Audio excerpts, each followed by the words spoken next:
Salve, salve, pessoal! Deixe seu like neste vídeo, inscreva-se aqui no canal, caso você não seja inscrito. A gente fala muito sobre Flamengo por aqui.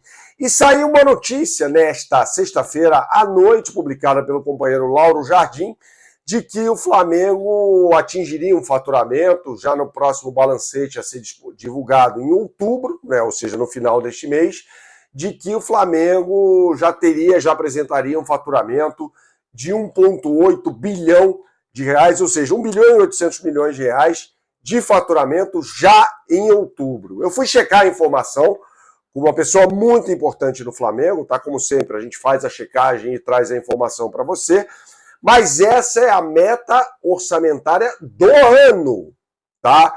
Então, não é possível, nesse momento, atingir esse valor de 1,8 bilhão de faturamento, ou seja, 1 bilhão e 800 milhões de reais, já em outubro, tá?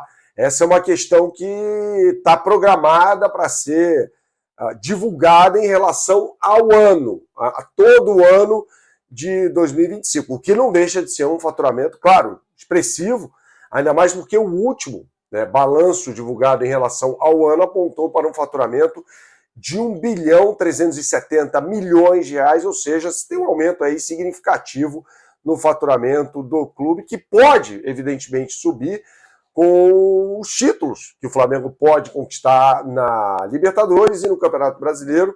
Na meta orçamentária do Flamengo não há a previsão de ganhar, claro que existe uma previsão em relação ao desempenho nessas competições, mas nunca é colocado lá o título, tá? Então, se o Flamengo for campeão dessas competições, é claro que o faturamento vai aumentar e deve acabar passando essa casa de 1 bilhão e 800 milhões no final do ano, tá? Esse vídeo tem um oferecimento da BandBet. Você que gosta de fazer a sua fezinha, não conhece o site bandbet.bet.br, pessoal, então você não sabe o que está perdendo, hein?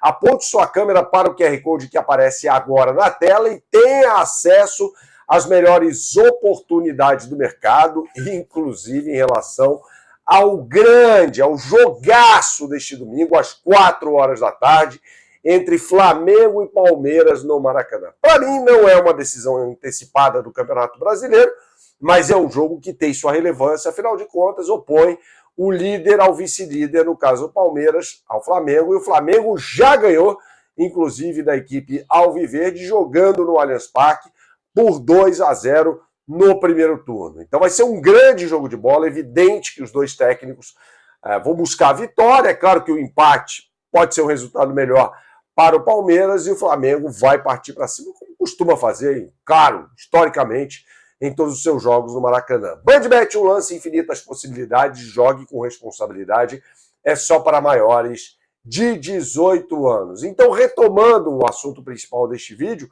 quando a gente fala sobre a questão do faturamento, a gente tem de ressaltar a importância que teve a participação do Flamengo na Copa do Mundo de Clubes. Afinal de contas, o Flamengo faturou cerca de 150 milhões de reais, um pouquinho mais, mas cerca de 150 milhões de reais, o que, claro, turbina esse faturamento do Flamengo. E tem também a questão da venda, ou das vendas de jogadores, né? Esse valor subjugou o que estava orçado também. Então o Flamengo faturou mais com a venda de jogadores do que o que estava previsto para o ano inteiro de 2025. O ano não acabou, claro, a janela está fechada, o Flamengo não vai vender ninguém agora, mas o Flamengo já ultrapassou a meta estabelecida para 2025. Né? E claro que o faturamento do Flamengo é bastante significativo. Né? Você tem aí uma projeção que pode ser considerada ousada, né? Mas torna-se factível principalmente por esses dois motivos que eu trouxe. Né?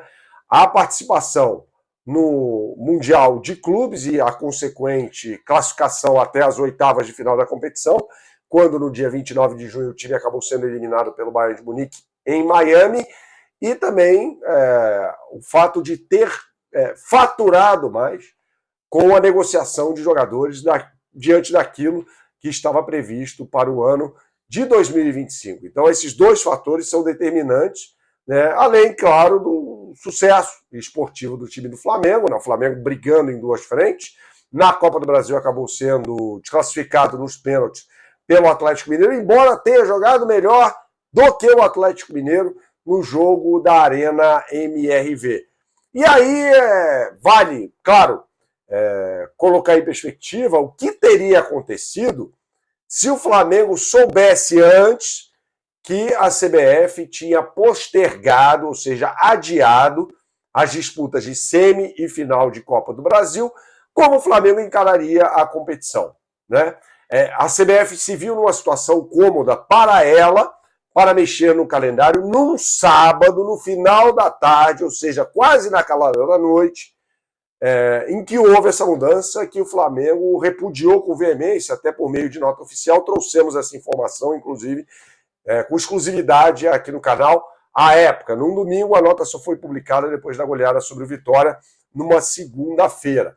Então, evidente que isso não teria acontecido, isso que eu digo de não priorizar a Copa do Brasil, caso o Flamengo soubesse que essas disputas aconteceriam após o término do Campeonato Brasileiro.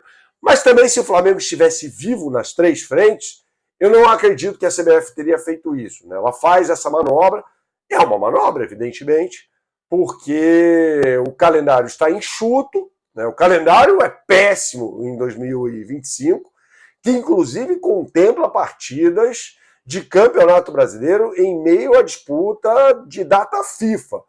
Isso vai acontecer com o Flamengo. O Flamengo vai encarar o Sport fora de casa, jogo na Arena Pernambuco, né? Bem verdade que não é na Ilha do Retiro, então um ambiente, entre aspas, menos hostil, mas em meio à disputa de uma data FIFA, né? Isso não pode acontecer.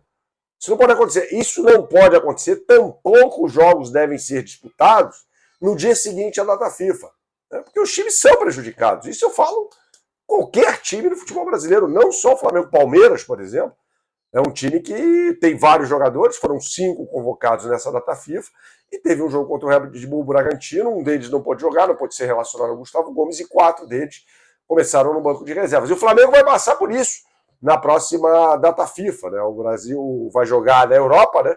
Contra Senegal e Tunísia, é uma distância menor, evidentemente, do que aquela percorrida até o Extremo Oriente, para os jogos contra a Coreia e Japão, mas de qualquer maneira é um absurdo isso.